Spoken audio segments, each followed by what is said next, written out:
Marudu sebagai Wakil Parti 20 minit. Bismillahirrahmanirrahim. Assalamualaikum warahmatullahi wabarakatuh.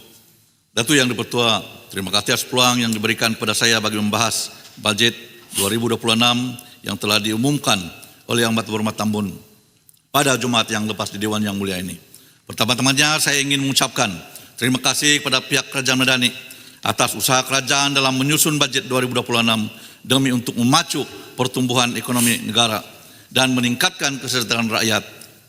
Tema belanjawan Madani keempat, belanjawan rakyat, adalah amat sesuai, khususnya Dewan buat rakyat Parlimen Kota Marudu yang masih memerlukan perhatian daripada kerajaan supaya dapat menikmati kemajuan yang lebih mempan sama seperti daerah-daerah yang lain di Malaysia. Datu Yang Dipertua, suka saya ingin memetik kata-kata Yang Berhormat Tambun semasa pembentangan budget Jumat yang lepas. Kerangka besar ekonomi Madani adalah untuk rakyat, memastikan kita mempunyai kemampuan menyediakan kemudahan untuk rakyat, mencipta pekerjaan, menjana pendapatan, dan meringankan kos sara hidup rakyat. Saya menyokong penuh kenyataan ini dan berharap ianya dapat direalisasikan di Sabah, khususnya di kawasan saya, di kawasan Kota Marudu. Seperti mana yang telah saya ulang berkali-kali di Dewan Yang Mulia ini, Kota Marudu masih lagi memerlukan perhatian khusus daripada Kerajaan Madani. Masih banyak keperluan asas yang perlu disediakan dan diturunkan kepada rakyat Kota Marudu, serta masih banyak penambahbaikan yang perlu diutamakan dalam usaha untuk mensejahterakan kehidupan rakyat Kota Marudu, supaya ianya selaras dengan kemajuan kawasan-kawasan yang lain dalam negara kita. Datu Yang Dipertua, Kota Marudu memohon kepada Kerajaan Madani agar peruntukan projek asas prasarana desa sebanyak 3.3 bilion yang telah diumumkan oleh Yang Berhormat Tambun dapat mengutamakan kawasan-kawasan di negeri Sabah, khususnya di Parlimen Kota Marudu yang masih jauh tertinggal di belakang. Masih banyak jalan-jalan yang perlu dibaik pulih dan diselenggara. Masih banyak jambatan yang perlu dinaik taraf, diperbaiki, dan banyak kawasan luar bandar di Pekan Kota Marudu masih belum menikmati keperluan asas bekalan air bersih dan juga bekalan elektrik. Saya ingin menekankan pentingnya keperluan pembangunan infrastruktur yang mengeluarkan daerah saya daripada belenggu kemiskinan. Peruntukan untuk pembangunan jalan raya, pengangkutan awam, dan utility asas adalah penting untuk menyokong pertumbuhan ekonomi dan meningkatkan kualiti hidup rakyat. Ini adalah perkara asas dan dasar kepada kesejahteraan rakyat yang sebenar. Datu Yang Dipertua, bagi daerah Kota Marudu, saya mengucapkan ribuan terima kasih kepada Kerajaan Madani yang telah menyelesaikan pembinaan beberapa batang jalan di kawasan Kota Marudu sepanjang Yang Berhormat Perdana Menteri memimpin negara ini. Dan melalui budget kali ini, saya memohon untuk lebih banyak peruntukan pembangunan infrastruktur jalan raya dapat disediakan kepada rakyat Kota Marudu. Saya merayu kepada Kerajaan Madani agar kampung-kampung yang ada jaringan jalan raya yang sempurna, agar kampung-kampung yang belum ada jaringan jalan raya yang sempurna seperti Kampung Garung, Kampung Menisulang, Kampung Secogon Mogis, dan Paliu dapat dibina ke jalan gravel. Manakala jalan-jalan utama desa yang tidak ubah seperti Kubang Kerbau waktu musim tengkujuh dapat dinaik taraf secara berperingkat ke jalan berturap. Antara jalan tersebut adalah Jalan Gomon, Jalan Nerasen, Jalan Muhang, Jalan Bingolon, Jalan Nerandang, Jalan Rampai di kawasan Matunggung. Manakala kawasan Kota Marudu, Jalan Melangkap Tagibang, Jalan Membangan, Jalan Koromoko, dan banyak lagi yang tidak sempat saya sebut pada hari ini. Selaku wakil rakyat daripada negeri Sabah, saya juga ingin mohon supaya Sabah, khususnya Kota Marudu, tidak tercicir daripada peruntukan 2.5 bilion yang diumumkan Yang Berhormat Tambun untuk selenggara jalan persekutuan, termasuk menurap jalan berlubang, memasang lampu jalan di kawasan yang berisiko, serta memasang papan tanda keselamatan jalan raya. Keadaan jalan yang tidak selamat seringkali mengundang bahaya kepada pengguna dan merupakan perangkap maut kepada mereka. Dengan keprihatinan kerajaan dalam melaksanakan langkah-langkah keselamatan yang perlu, perkara ini dapat mengelakkan dan keselamatan rakyat terjamin. Datu Yang Dipertua, kita semua sadar bahwa pendidikan adalah kunci kepada masa depan negara.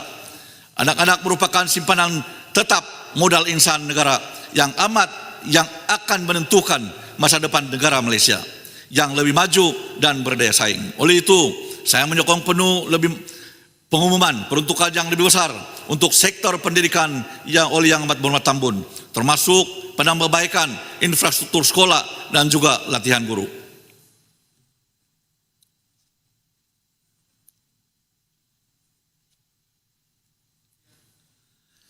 Selaku wakil kepada suara Kota Marudu, saya mohon agar Kota Marudu juga tidak ketinggalan dalam jumlah pembagian peruntukan. Terdapat banyak-banyak sekolah di daerah Kota Marudu yang masih memerlukan selenggara dan penambahbaikan supaya sesi pengajaran dan pembelajaran lebih kondusif dapat diwujudkan buat anak-anak sekolah di kawasan luar bandar. Saya juga mengulangi keperluan untuk mewujudkan SMK Marak Parak yang pada dasarnya telah diluluskan oleh kerajaan. Perlu disenaraikan perancangan pembinaan sekolah yang telah diumumkan dalam belanjawan yang diumumkan. Sebagai tambahan, saya juga mohon kepada kerajaan Madani meneliti keperluan bagi bangunan pejabat pendidikan daerah Kota Marudu yang kini tidak lagi dapat menampung keperluan semasa pendidikan di daerah Kota Marudu. Saya dimaklumkan bahwa keputusan untuk mengambil alih sebuah bangunan di Kota Marudu telah dimuktamadkan dan mendapat kelulusan, tetapi masih lagi menunggu bajet keuangan untuk pengambil alihan. Saya berharap pada bajet sebanyak 66.2 bilion yang diumumkan bagi Kementerian Pendidikan agar dapat memasukkan peruntukan pengambil alihan bangunan PPD yang baru di Kota Marudu. Datu Yang Dipertua, selain daripada memastikan prasarana sekolah yang baik dan selesa, keselamatan pelajar juga diutamakan. Sejak akhir-akhir ini banyak kejadian buli dan kes-kes jenayah yang terpapar dalam media sosial yang melibatkan pelajar-pelajar, murid-murid yang berlaku di kawasan sekolah. Baru-baru ini saya dikunjungi oleh Persatuan Guru-Guru Besar yang mana amat bimbang dengan perkara yang berlaku dalam keadaan semasa ini. Mereka mencadangkan agar kerajaan dapat mempertimbangkan peruntukan dalam belanjawan ini untuk memasang CCTV di kawasan sekolah dan juga bilik darjah di seluruh negara. Ini penting untuk mengenal pasti setiap insiden yang berlaku. Punca dan pelaku dapat dikenal pasti, juga menghalang pelaku buli takut untuk melakukan rancangannya dengan adanya CCTV di setiap penjuru sekolah. Dalam masa yang sama, ini akan dapat mengembalikan keyakinan ibu bapa dan rakyat secara keseluruhan akan keselamatan anak-anak mereka di kawasan sekolah.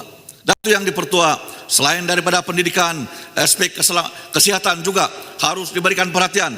Dengan peruntukan yang lebih untuk sektor kesehatan, kita dapat memastikan bahwa semua rakyat, terutamanya yang kurang berkemampuan, mempunyai akses kepada perkhidmatan kesehatan yang berkualiti. Sesuai dengan pengumuman bajet 2026, saya berharap agar peruntukan 46.5 bilion untuk Kementerian Kesehatan juga akan dapat disalurkan untuk menjadikan dan menjayakan perancangan hospital Kota Marudu sebagai klaster kesehatan bagi pantai barat utara Sabah sesuai dengan pihak Kementerian Kesehatan. Saya mengharapkan prasarana kesehatan awam di Kota Marudu akan ditingkatkan. Begitu juga ward hospital Kota Marudu perlu dinaik taraf dan peralatan hospital yang lapuk di hospital ini akan diganti dengan peralatan canggih dan baru.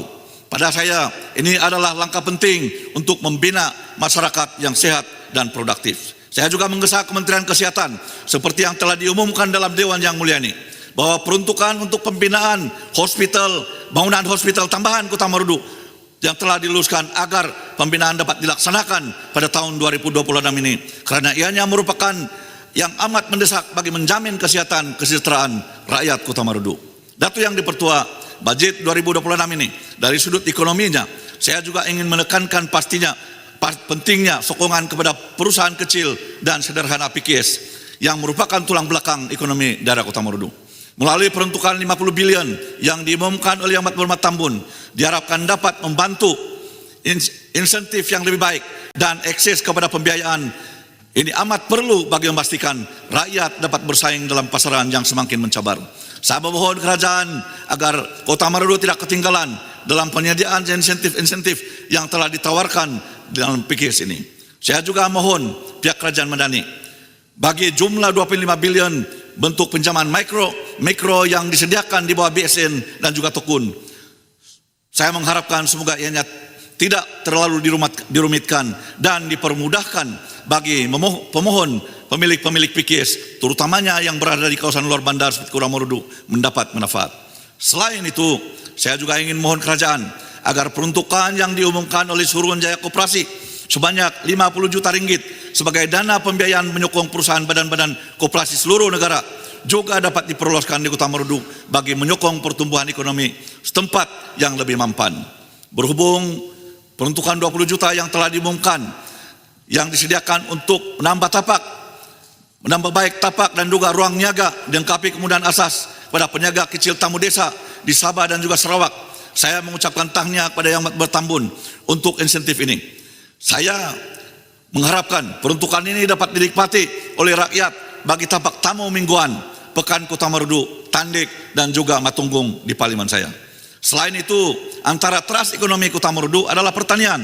Saya mohon melalui peruntukan 2,62 bilion ringgit yang disediakan untuk pelbagai subsidi dan bantuan kepada pesawat, diharapkan agar Marudu, Kota Marudu tidak terpinggir daripada bantuan kerajaan bagi membantu pesawat dan meningkatkan produktiviti bagi padi daerah Kota Marudu. Sebagai makluman Dewan Yang Mulia ini, seperti dalam perbahasan saya yang lepas, Kota Marudu mempunyai anggaran keluasan sawah terbiar 2.601 hektar. Melalui budget ini, saya ingin mencadangkan agar kawasan terbiar ini dapat dibaik pulih dan dibina semua keperluan prasarana asas bagi menjadikan kawasan Kota Marudu sebagai antara pengeluar padi negara bagi menyahut seruan Kerajaan Madani dalam memastikan keterjaminan dan kestabilan makanan negara yang selamat dan mencukupi. Saya juga tertarik dengan budget Tambun yang mengumumkan budget 55 juta bagi menyokong pengusaha buah-buahan tempatan.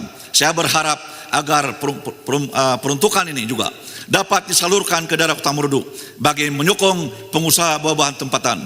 Tanaman nenas yang ada di Kota Marudu adalah berpotensi untuk dikembangkan dan menjadi produk penting yang akan dapat meningkatkan ekonomi rakyat Kota Marudu dengan bantuan daripada pihak kerajaan melalui budget 2026 ini. Dato' Yang Dipertua, terima kasih kepada Yang Bertambun juga kerana telah memperkenalkan program insentif tanaman kelapa sawit bagi pekebun-pekebun kecil. Kota Marudu mohon agar program ini dapat diberikan keutamaan kepada pekebun-pekebun kecil di kawasan Kota Marudu bagi meningkatkan produktiviti dan ekonomi rakyat dengan kadar faedah pinjaman yang rendah daripada agrobank, yang mana ini akan dapat membantu meringankan beban bayaran untuk pinjaman tersebut. Dato' Yang Dipertua, dalam budget yang diumumkan berkenaan Dewan Tambun berkenaan rakan muda yang diberi nafas baru supaya tidak tertumpuk pada mengisi masa lapang, tetapi wahana membentuk jati diri, menjauhkan belia daripada gejala yang merusakkan. Saya amat mengalu-alukan program rakan muda ini di kawasan Kota Marudu dan yakin dengan peruntukan yang disediakan sebanyak 40 juta ringgit, kita dapat mendekati belia dan di desa yang tercicir dan terpinggir daripada pendidikan dan juga pekerjaan. Seperti yang diumumkan, sebanyak 1 bilion ringgit disediakan bagi memperhebatkan ikhtiar madani untuk rakyat. Saya juga mohon agar Kota Marudu turut diberikan peluang pemberian peruntukan ini, terutamanya bagi golongan belia. Saya berharap sejati madani yang diperluaskan untuk melibatkan anak-anak muda, menambah pendapatan komuniti dalam bidang pertanian dan juga perniagaan akan diperkenalkan pada belia dan juga Parlimen Kota Marudu. Dato' Yang Dipertua, untuk memperkasa TV di kawasan luar bandar seperti Kota Marudu dengan peruntukan yang besar dalam belanjawan yang dibentangkan, Kota Marudu mohon agar pusat giat mara Kota Marudu dapat diperkasakan, dinaik taraf bangunan dan dilengkapkan dengan kelengkapan bagi memastikan kualiti graduan dari pusat ini memenuhi keperluan pasaran semasa. Dalam masa yang sama, Kota Marudu juga memohon agar College Community Kota Marudu yang sekarang ini menyewa di bangunan kedai yang disahkan oleh pihak bomba bahwa bangunan tersebut tidak memenuhi piawai keselamatan dan pelajar berisiko bahaya seperti kebakaran supaya kerajaan dapat menyegerakan pembinaan bangunan college yang baru. Ini amat penting bagi melancarkan college ini untuk melahirkan belia yang berkemahiran di bawah program TVET. Dato' Yang Dipertua, sebagai wakil daripada Sabah, saya diminta untuk mewakili mereka menyuarakan kepentingan wilayah Sabah yang pada saya selari dengan hasrat Yang Amat Bertambun dalam Kerajaan Madani untuk melaksanakan perkara 112C yang terkandung dalam Malaysian Agreement 63. Perkara ini amat penting bagi mempercepatkan pembangunan wilayah Sabah. Dengan adanya pelaksanaan 40% kutipan cukai, hak Sabah yang memang termaktub dalam perlembagaan dan telah dipersetujui oleh pemimpin-pemimpin yang mengasaskan penubuhan negara Malaysia, Suara rakyat memohon, biarpun ada perbincangan dengan kerajaan pusat dan kerajaan negeri Sabah bahwa pelaksanaan ini dimuktamadkan selepas 2029. Dan sekarang ini diganti dengan pemberian khas 600 juta pada tahun ini sehingga 2029. Namun ianya masih belum memperlihatkan kesan yang positif dan ketara untuk pembangunan negeri Sabah. Sebab itu ada asasnya rayuan rakyat Sabah supaya pelaksanaan 40% ini dapat disegerakan bagi mengimbangi pembangunan Sabah yang agak tertinggal berbanding dengan Semenanjung dan juga wilayah jiran kami yaitu Sarawak. Datuk Yang Dipertua, ini merupakan sesuatu perkara yang pada kami wakil-wakil daerah Sabah amat berat untuk diketengahkan. Tapi ini merupakan tanggung jawab kami untuk membawa perkara ini di Dewan Yang Mulia ini supaya perkara ini tidak lagi ditarik oleh pihak kerajaan persekutuan, malah dapat dilaksanakan dalam masa yang terdekat ataupun ya dalam budget tahun depan. Sekurang-kurangnya rakyat Sabah mempunyai kelegaan untuk melihat bahwa pembangunan di Sabah selari dengan pembangunan di Semenanjung dan juga wilayah-wilayah rakan kita Sarawak. Datuk Yang Dipertua, akhirnya saya menyeru agar kita perlu memastikan bahwa semua peruntukan ini dilaksanakan dengan penuh integriti dan ketulusan di semua peringkat pelaksanaan. Saya amat yakin melalui 9 tingkat utama yang diperkenalkan di dalam budget ini dan berbaksikan kepada 3 tonggak ekonomi madani, budget yang diumumkan oleh Yang Berhormat Tambun ini akan berjaya dan mensejahterakan rakyat Malaysia tanpa mengabaikan wilayah Sabah, khususnya daerah Kota Marudu. Jadi Datuk Yang Dipertua, saya juga dalam akhir sekali saya menyuruh kepada rakan-rakan sama ada di peringkat ahli parlimen, di peringkat kementerian, di peringkat pelaksanaan pegawai-pegawai pelaksanaan, di peringkat daerah-daerah, kita gembelingkan tenaga untuk memastikan budget 2026 berjaya untuk mensejahterakan rakyat Malaysia, khususnya negeri Sabah dan juga Kota Marudu. Sekian, Kota Marudu mohon menyokong. Terima kasih.